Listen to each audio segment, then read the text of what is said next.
In our news bulletin for this evening, government initiates the first relief collection drive to send off to Tuvalu following the devastation of Tropical Cyclone Pam. New leadership and vision forward for Niue's National Sporting Association as Niskaga elect a new executive.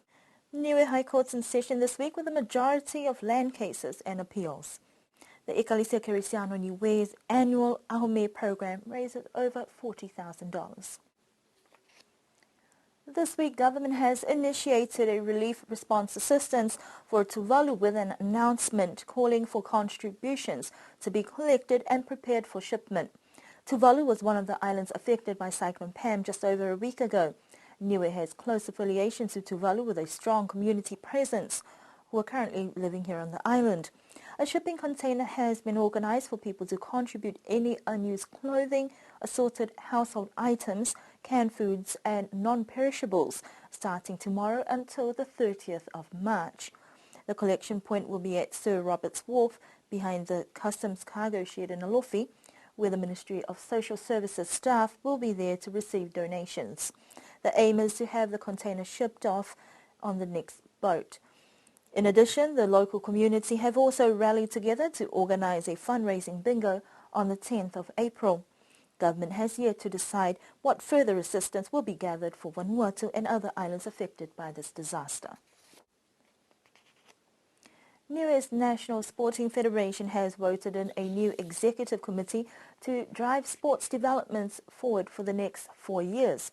Sports development on the island has come a long way since 1963 when the Niue Island Amateur Sports Association was set up as part of requirements to participate in the first South Pacific Games in Fiji.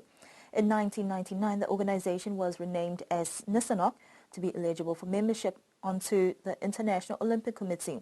But despite many attempts, the organization was advised to change its name to Niskaga. The Niue Island Sports Commonwealth Games Association members met for their annual general meeting on Saturday and elected Alentano Puliosi, who replaces Desmond Hepa, as the president of the organization. Maru Talangi is the senior vice president. The first vice president, Hetutu Tamaspiro Hetutu. Second vice president is Moira Jackson. And the secretary general Manongi Puihanga, assistant secretary Hagan Susikefu, and treasurer Charles Ioane. We spoke with the new president today about the vision moving forward for this association.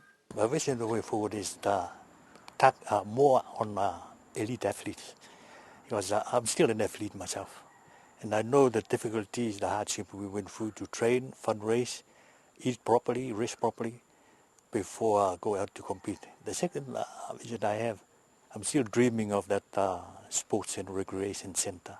It's our dream, the last executive, to build that sports and recreation center. It didn't come true, but I will try and see if we can get the project goes ahead. The other thing that I'm looking forward to is to work together with the government. From the past, I must admit that we don't see eye to eye, but let's forget the past and work together to develop sports in this country. Now, as the Australian government has advised all sports code over here, their sports code in Australia is willing to take on any sports people to train in Australia, because they are funding elite sports leading up to 2018. They're putting a lot of money, and they want that money to be left in Australia.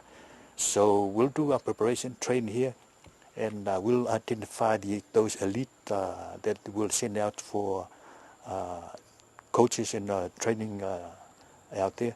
NISCO has 19 affiliated sports codes and is looking to develop elite athletes as well as trying to separate competitive sports from social sports.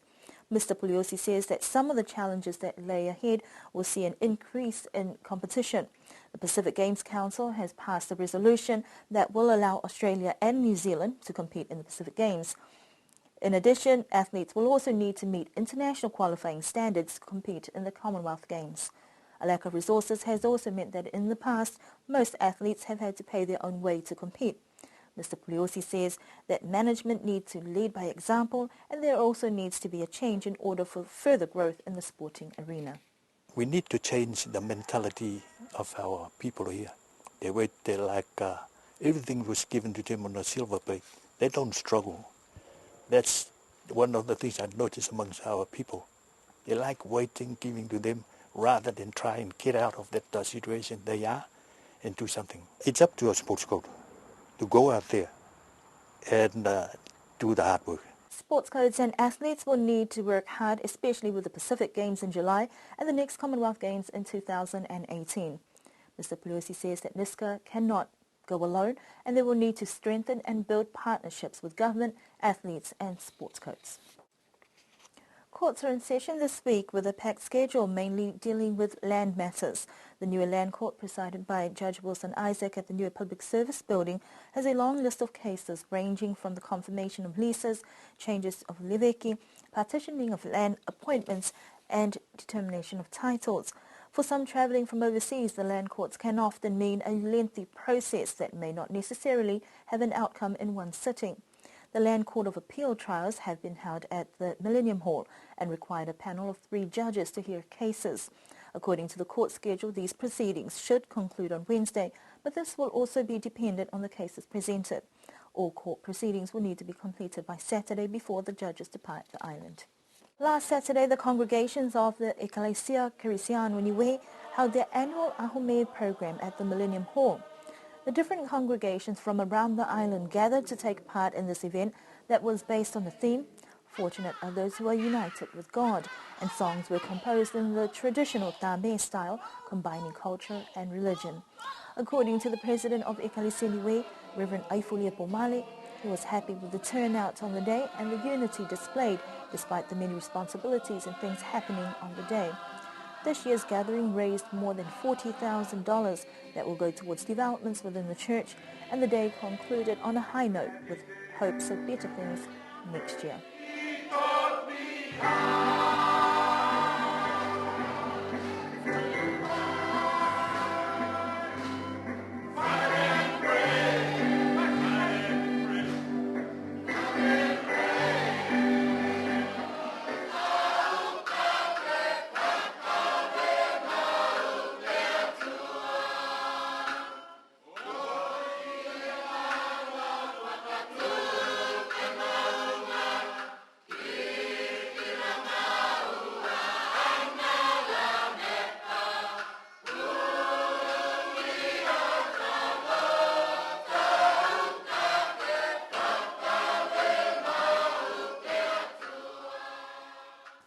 And those are our news stories that we have for you this evening. Don't forget to tune in to Radio Sunshine tomorrow morning. We have the new Legislative Assembly.